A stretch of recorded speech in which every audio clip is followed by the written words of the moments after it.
حضرت مولانا احمد علي لاهوري رحمت الله علیه به د خپل ژوند واقعیا بیانول. د به ویل چې زما خسر ډېر هوښیار سړی و. دی وی زما د خسر لور چې کله ځوانه سوه پیغله سوه، نو زما د خسر سره دا فکر پیدا سو چې نور د دې خپلې لور دپاره یو قابل، یو نیک، یو مستعد کس پیدا کړم. نو د مدرسو دوره یې شروع کړل. دیوبند ته راغی. د دیوبند مدرسې ته چې راغی په شاګردانو کې وکتل، یو چا حضرت مولانا احمد علي لاهوري رحمت الله علیه روښوي چې دا ډېر ښه محنتي، ښه قابل او د هغه رقم ښه مستعد شاګرد دی. د ده حالات یې معلوم کړل، د استادانو سره یې خبرې وکړلې، ان تر دې چې خبره نکاح ته ودرېده. مولانا احمد علي لاهوري صاحب فرمایي چې زما خسر راغی، خپل یې ماته وویل چې زه غواړم خپله لور تا ته په نکاح درکړم. نکاح مو وسول، کوزده وسول، واده وسو. د واده څخه وروسته چې وایي ما خپله ښځه کور ته راوستله، نو ډېر د مسکنت او د فقر او تنګدستۍ ژوند و. داسې وختونه هم دی وایي پر موږ راغلي دي چې څو ورځې څو شپې مو د ډوډۍ څکه نه ده کړې. په هندوستان کې هلته موږ پر وښو، پر بلګو د درختو په پاڼو ګزاره کوو.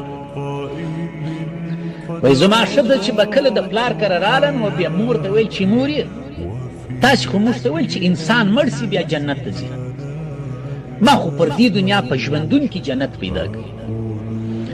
داسې ژوند د ښځې و د خاوند شفن کوي. سبحان الله. هغه فقر، هغه تنګدستي وګوره.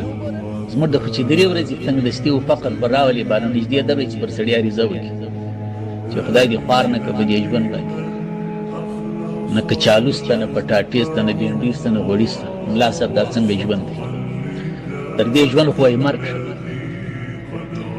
زموږ د اوس زمانې زنانې صبر نه لري، خوا دې نه بدوي. الله پاک دې بس ټوله صابرین و شاکرین جوړ کړي. د اوسنۍ زمانې زنانې هغسې نه دي لکه د پخوا زمانې. مولانا احمد علي لاهوري رحمت الله علیه د دیوبند شاګرد و چې فارغه سو واده یې وکړې. داسې صابره او شاکره ښځه الله ورکړې وه، داسې صابره او شاکره مېرمن الله ورکړې وه چې په ورځې به دوی ډوډۍ نه لرله، ډوډۍ یې نه خوړله، بدکفره د درختو په پاڼو او د مځکې پر وښو به یې ګزاره کوله. بیا چې بیا هم دا ښځه د پلار کره راله، نو د مور سره به ناسته وه. مور ته به ویل چې مورې تا خو موږ خو دا خبره اورېدل چې انسان مړ سي جنت ته ځي، ما خو په دې دنیا کې جنت پیدا کړي. داسې عابد، زاهد، متقي، د الله څخه بیریدونکی خاوند الله را کړی. الله پاک دام صابر او شاکره جوړه کړې. لیکن یو څه سختي یې تېرې کړلې، یو څه زمانه الله پاک په دوی امتحان وکړي، صبر یې وکړي. لیکن د صبر په برکت سره الله پاک وایي داسې د رزق دروازې، داسې د رزق روزي دروازې پر خلاصې کړلې چې یو وخت زمانه داسې راله په دې پاکستان کې علاقه ده د سرګودې په نامه سرګوده.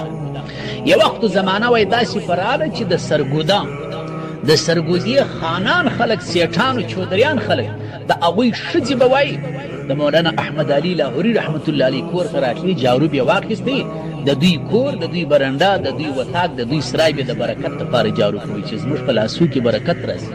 د مولانا احمد علي لاهوري رحمت الله علیه د کور او د سرای دوړې پر موږ وموښلې او زموږ په بدن کې، زموږ په ژوند کې برکت راسي. نو خوا ژر مه بدوئ، صبر او زغم مه ختموئ. د انسان په ژوند کې هر قسم حالات راځي. یو ورځ به تنګي، بله ورځ به فراخي وي، یو ورځ به دریاب وي، بله ورځ به کریابي وي. انسان دا ټول حالات داسې دي چې انسان د دې څخه پند او عبرت و نصیحت واخلي. په هر شي کې صبر پکار دی، شکر پکار دی. چې تنګدستي و صبر پکار دی، چې فراخي و شکر پکار دی. مهمه تقوا بزرګي د الله څخه خوف و ډار دی چې دا زموږ په ژوند زندګي کې راسي، بیا مو دا دنیا جنت ده. دا یوه زنانه د خپل مور ته وایي چې مورې تا خو ویل چې انسان مړ سي جنت ته ځي، ما خو پر دې دنیا جنت پیدا کړي. داسې متقي، زاهد، عابد، د الله د رسول مطیع، د الله څخه بیریدونکی خاوند الله پاک را کړی. نو زموږ زنانې دې هم پر داسې حالاتو باندې شکر ادا کړي که خوشحالي لري، که کور ته څه مشکلات وي، خوابطۍ وي، مریضي وي، ناجوړي وي، زغم و صبر او حوصله پکار ده. فإن مع العسر یسرا، دا د الله عز وجل قاطع فیصله ده چې د هرې سختۍ سره اساني مل ده. که مریضان لرو انشاءالله یو ورځ به صحت الله ورکوي، که پریشاني و تنګدستي و فقر الله به فراخي راولي، که د اولادو د کور د خپلوانو مشکل وي الله پاک به سر ته رسوي زغم او حوصله ختمول نه د پکار په دې شیطان خوشاله کیږي الله عز وجل دې د عمل توفیق نصیب کړي واخر دعوانا الحمد لله